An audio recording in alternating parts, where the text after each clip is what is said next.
Let's bring in William Atwood now, Executive Director of the Illinois State Board of Investments. He's joining us live from Chicago with his outlook on the markets and the economy. Bill, welcome. It's great to have you with us today. Hi, Lori. How are you doing? Very well, thank you. So you heard Laszlo Barini of Barini & Associates extremely optimistic, perhaps more so than some people, saying the S&P could actually hit 1,080 this year. Are you as optimistic as Laszlo? Well, for us, it's kind of a mixed bag, and it's hard for me personally to get my arms around what's going on in the markets right now. There are certainly a lot of indications that long-term, let's say 12, 24 months, there could be some growth. The fiscal stimulus, the monetary policy the government's put in place is really keying things up for expansion. But at the same time, there's very little pressure, very little optimism on the consumer side. There's not a lot of consumption. So we're trying to manage a portfolio from our perspective without a lot of clear direction, whether towards growth or towards flatness. It's interesting, a lot of the talk now, a lot of those people who called that March bottom are now kind of reining in their forecasts, saying, you know what, maybe the markets have come too far too fast. You seem to err on that sort of outlook.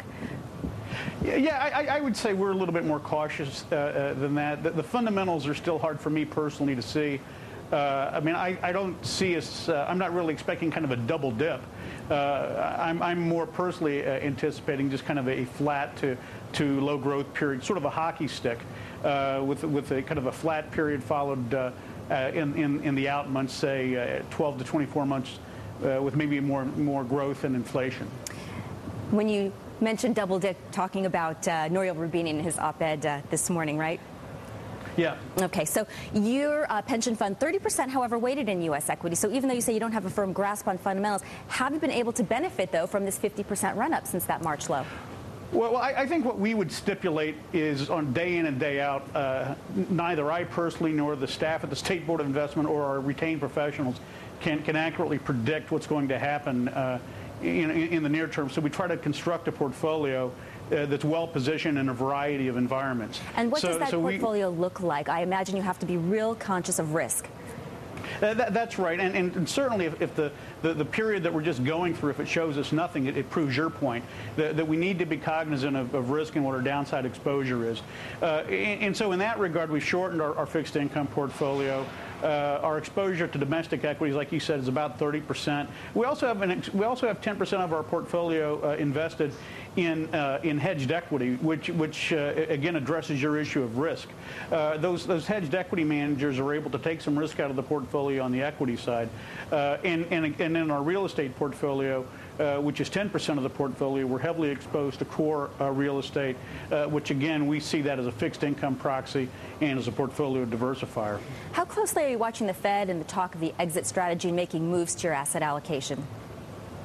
Well, I wouldn't suggest that we're certainly monitoring it very closely, but we wouldn't use that as a trigger to adjust our asset allocation model. We take those, we make those changes very methodically and after a great deal of work. We try not to change it much more than once every couple of years. So we use that as just one more data point in a broad set of data points. In regard to the Fed and its fiscal policy, have you been able to take advantage of programs like TAL for the public-private investment initiatives? We're looking at those opportunities. There's a number of products coming out that utilize the PPIP initiatives and the TELF initiatives with the government leverage, and I think those products, my inclination is that near term they'll probably be successful. The problem we have is a lack of liquidity. We don't have a lot of cash available to make sizable deployments anywhere right now. We're pretty much fully invested. All right, William Atwood is the Executive Director of the Illinois State Board of Investments. William, if you would hold with us while we take our commercial break, we can pick up our conversation. A lot more things to go over with you.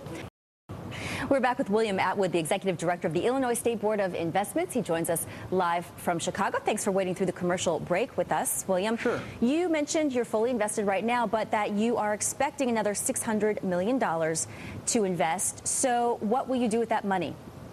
Well, those are the issues that we're dealing with internally. The question on the table is, do we see something that would cause us to make changes to our asset allocation in deploying those assets? So the things that we're looking at are, again, the TALF and the PPIP type products. And I think the real question is looking for opportunities to to participate in the credit markets, because I think there's still quite a bit of inefficiency there. When you say inefficiency in the credit markets, which asset class? I think on the real estate side, the commercial and the residential real estate. Okay, very good. You know, Bloomberg News also ran a story last week on how a lot of pension fund gains evaporated after investing in private equity. I don't believe that you guys were part for that, but you were interviewed for the story, if I'm not mistaken. So you do have limited exposure to private equity. You know, what are your thoughts on that asset class? Well, I think right now is probably a good time to be buying private equity. It's a tougher time to be holding private equity. And we are exposed. About 5% of the portfolio is deployed or committed to private equity. We've not experienced the same level of write-downs on our private equity portfolio that we have in the real estate portfolio.